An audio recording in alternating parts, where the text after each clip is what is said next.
Good morning बच्चों। बच्चों कक्षा 10 में हम लास्ट वाला जो है 7वें नंबर का जो दोहा है उसको पढ़ा चुके थे। उसके नीचे चौपाई है, फिर छंद है। ठीक, अब इनका जो है धनुष भंग का ये आखिरी याद है। ठीक, और इसके बाद कल से हम स्टार्ट करेंगे वन पद पर। ठीक, धनुष भंग के बाद वन पद पर है। तो ये हमने पढ़ा दिया था 7वां कि राम मिलो के लोग सब चित्र लिखे से देख चितई सी कृपाय तन जानी विकल विशेष। ये दोहा जो है हमने पढ़ा दिया था, लेकिन हम फिर दोबारा बता दे रहे, इसको देख लीजिए। राम मिलो के लोग सब, यानी जब श्री राम धनुष को तोड़ने जा रहे हैं। ठीक, तो राम मिलो के लोग, तो राम ने वहां सभा में बैठे सभी लोगों को देखा। चित्र लिखे से देख, तो वो ऐसे दिखाई दिए जैसे चित्र में लिखे हुए हो। चित्र में लिखे हुए का मतलब बिल्कुल शांत बैठे हो, निश्चेष्ट, यानी कोई उनमें क्रियाकलाप ना हो रहा, बिल्कुल शांत बैठे हो, निश्चेष्ट जैसे दिखाई दे रहे थे। ठीक, और चितई से कृपाए तन जानी विकल विशेष। फिर कृपा के धाम श्री राम ने सीता जी की ओर देखा। फिर किसकी ओर देखा? सीता जी की ओर देखा। जानी विकल विशेष, तो उनको विशेष रूप से व्याकुल पाया। ठीक, आगे देखिए, आगे हमको यहाँ से पढ़ाना है। देखी विपुल विकल वैदेही निमिष विहात कल्प समतेही त्रसित बार बिन जो तनु त्यागा मुहे करई का सुधा तड़ागा। का वर्षा सब कृषि सुखाने समय चूक पुनिका पछताने अस दिए जाने जाने की देखी प्रफुल के लत प्रीत विशेषी गुरहि प्रणाम मनई मन कीना अति लाघव उठाई धनु लीना। ठीक, और दमक्यो दामिन जिम जब लयऊ पुनि नव धनुमंडल सम भयऊ लेट चढ़ावत खैचत गाढ़े काहू न रखा देख सम ठाड़े ते छन राम मध्य धन तोरा भरे भुवन धुनि घोर कठोरा। देखे विपुल विकल वैदेही, अब श्री राम जी जो हैं जब सीता की ओर देखा, सीता जी की ओर देखा, देखिए विपुल, विपुल माने होता है बहुत, और विकल माने व्याकुल। तो श्री राम जी ने, वैदेही में सीता होता है। ठीक, तो श्री राम जी ने जब सीता जी की ओर देखा तो उनको बहुत व्याकुल पाया, विशेष रूप से एक तरीके से उनको व्याकुल पाया या बहुत व्याकुल पाया।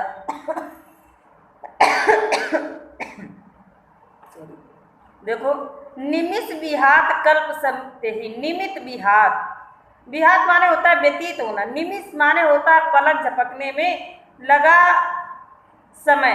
ठीक, कुछ समय, निमिष माने पलकें होती है। ठीक है, तो उस समय उनको पलक झपकने में लगा समय एक कल्प के बराबर लग रहा था।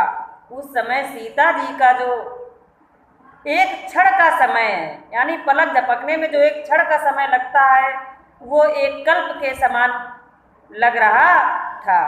आगे लिखा है, त्रसित बार बिनु जो तनु त्यागा मुए करई का सुधा तड़ागा। अब श्री राम जी जानते कि सीता जी जो है बहुत विशेष रूप से व्याकुल है, तो कहते हैं त्रसित, त्रसित मीन्स होता है प्यासा, अब बार माने होता है पानी। ठीक, अब बिन माने बिना, जो माने जो, तन माने शरीर, त्यागा माने त्यागा। श्री राम जी सोचते हैं कि अगर प्यासा व्यक्ति बिना पानी के अगर अपने प्राणों को त्याग दे, त्रसित बार बिन जो तन त्यागा, अगर प्यासा व्यक्ति बिना पानी के अपने प्राणों को त्याग दे, मुए करई का सुधा तड़ागा, तो फिर सुधा मीन्स होता है अमृत, तड़ागा मीन्स तालाब, तो फिर अमृत का तालाब भी क्या कर सकता है, अर्थात जीवित नहीं कर सकता। अगर प्यासा व्यक्ति प्यास के कारण बिना पानी के अपने प्राणों को त्याग दे, तो उसके प्राण त्यागने के बाद अमृत का तालाब भी उससे जीवित नहीं कर सकता, अर्थात कुछ नहीं कर सकता है। फिर लिखा है, का वर्षा सब कृषि सुखाने, अगर फसल सूख जाए, का वर्षा सब कृषि सुखाने, कृषि माने खेती, सुखाने माने सूख जाए, का वर्षा माने बरसने से क्या फायदा। जब कृषि सूख जाए, खेती सूख जाए, तब बरसने से क्या फायदा। ये श्री राम अपने मन में विचार कर रहे हैं, क्योंकि वो सीता जी को देख रहे हैं कि बहुत दुखी हैं, अब जो धनुष तोड़ने का समय है वो उचित आ गया है, तो इसलिए सारी बातें अपने मन में विचार कर रहे हैं कि अगर धनुष तोड़ने में देर हो गई या सीता जी और व्याकुल हो गई, दुखी हो गई, तो फिर हमारा धनुष तोड़ने का क्या मतलब। ठीक, तो लिखा है, का वर्षा सब कृषि सुखाने, यानी जब खेती सूख जाए तो बरसने से क्या फायदा। समय चूक पुण्य का पछताने। उसी प्रकार यदि किसी बात का अगर समय निकल जाए, वो बात निकल जाए, समय निकल जाए, तो फिर उस बात पर पछताने से क्या फायदा। अस जिय जानी जानकी देखी, प्रभु कुल के लख प्रीति विशेष। ऐसे ही श्री राम ने सीता जी को देखा, यानी अत्यंत व्याकुल देखा कि जैसे बिल्कुल एक व्यक्ति प्यास के कारण अपने प्राणों को त्याग रहा हो, ठीक उसी प्रकार सीता जी को उन्होंने दुखी देखा। तो अस जी जान जानकी देखी, प्रभु कुल के लख प्रीति विशेषी। फिर उन्होंने सीता जी को अपने प्रति, श्री राम जी अपने प्रति विशेष प्रेम को देखकर, प्रीति विशेषी मीन्स विशेष, प्रीति माने प्रेम और लक्ष्य माने देखकर, अपने प्रति विशेष प्रेम देख करके प्रभु कुल के, प्रभु जो है आनंदित हो उठे। ठीक, गुरहि प्रणाम मन ही मन कीना, गुरहि प्रणाम यानी अपने गुरुओं को, फिर उन्होंने अपने गुरुओं को मन ही मन प्रणाम किया। यानी ये सब बातें हुई तो उन्होंने सोचा कि अब जो है धनुष तोड़ने का उचित समय आ गया और हमें अब धनुष को तोड़ देना चाहिए। ठीक, तो क्या करते, गुरहि प्रणाम मन ही मन कीना, अपने गुरु जी को मन ही मन प्रणाम करते हैं। अति लाघव उठाई धनु लीना, अति लाघव उठाए, फिर अत्यंत फुर्ती से, लाघव मीन्स शीघ्रता से, फुर्ती से, धनु मीन्स धनुष, उठाई माने उठा और लीना माने लीना, अति माने अत्यंत, फिर अत्यंत फुर्ती से या अत्यंत शीघ्रता से धनुष को ऊपर उठा लिया। दमके दामिनी जिम जब ले अपुनि नभ धनु मंडल समभयो। ठीक, तो देखो दमके दामिनी जिम जब लियो, जब श्री राम जी ने धनुष को उठाया तो वो बिजली के समान चमका। कैसा, दमके माने चमका और दामिन माने बिजली के, जिम माने जैसा, और जब लयो माने जब लिया, किसको लिया, धनुष को लिया।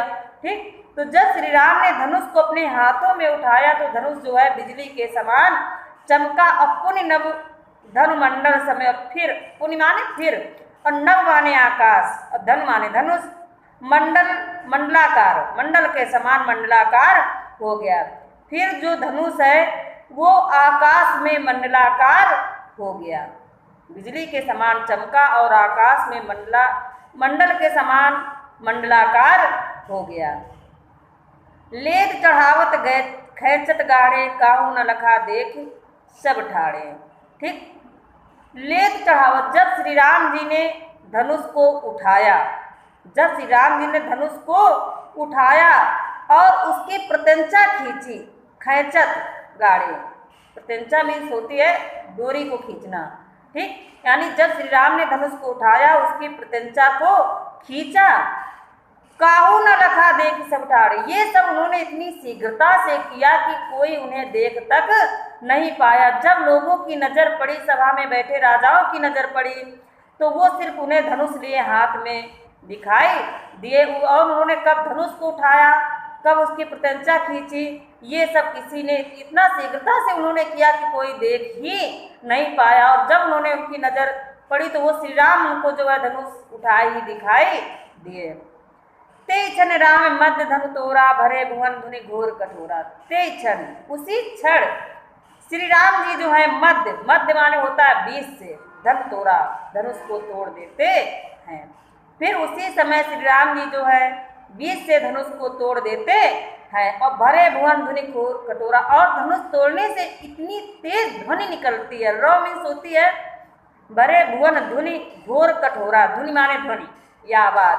ठीक, और भुवन माने होता है संसार या लोक, और घोर, घोर माने तेजी, कठोरा बहुत तेज ध्वनि। ठीक, यानी जब श्री राम जी ने धनुष को तोड़ा तो धनुष तोड़ने से इतनी भयंकर आवाज़ हुई, इतनी तेज आवाज़ हुई कि तीनों लोग जो है या पूरा संसार जो है आवाज़ से भर गया। यानी धनुष तोड़ने की आवाज़ सारे संसार में गूंजने लगी।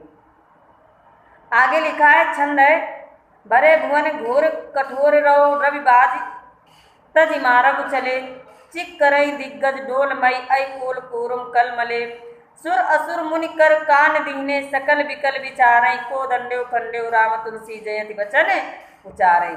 देखिए भरे, अब लिखा है भरे भुवन घोर कठोर रौमिस ध्वनि। ठीक, अब भुवन माने संसार बताया हमने, लोक, घोर कठोर तेज ध्वनि, और रवि माने सूर और बाज माने होता है घोड़ा। तज माने छोड़ करके, मार्ग माने रास्ता, चले माने चल पड़े। यानी जब श्री राम जी ने धनुष को तोड़ा तो धनुष तोड़ने से इतनी भयंकर आवाज निकली, इतनी तेज आवाज निकली कि जो सूर्य के घोड़े रवि बाज, जो सूर्य के घोड़े हैं, तज मार्ग चले हुए अपना मार्ग छोड़कर चलने लगे। यानी जिस रास्ते पर वो जा रहे थे उस रास्ते को उन्होंने छोड़ दिया। यानी इतनी तेज ध्वनि हुई कि जो सूर्य के घोड़े हैं उन्होंने वे अपना मार्ग छोड़कर चलने लगे। चिक्करण दिग्गज, दिग्गज मीन्स हाथी, ठीक।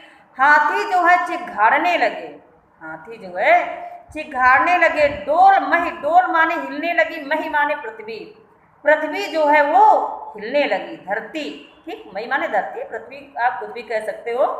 तो हाथी जो है चिघाड़ने लगे, धरती हिलने लगी या डोलने लगी। अहि कोल पूरुम कल मले, अहि माने होता है सर्प, अहि माने सर्प, कोल माने होता है बारह, अपूर्व माने होता है कच्छप, कलमले माने कलमला उठे।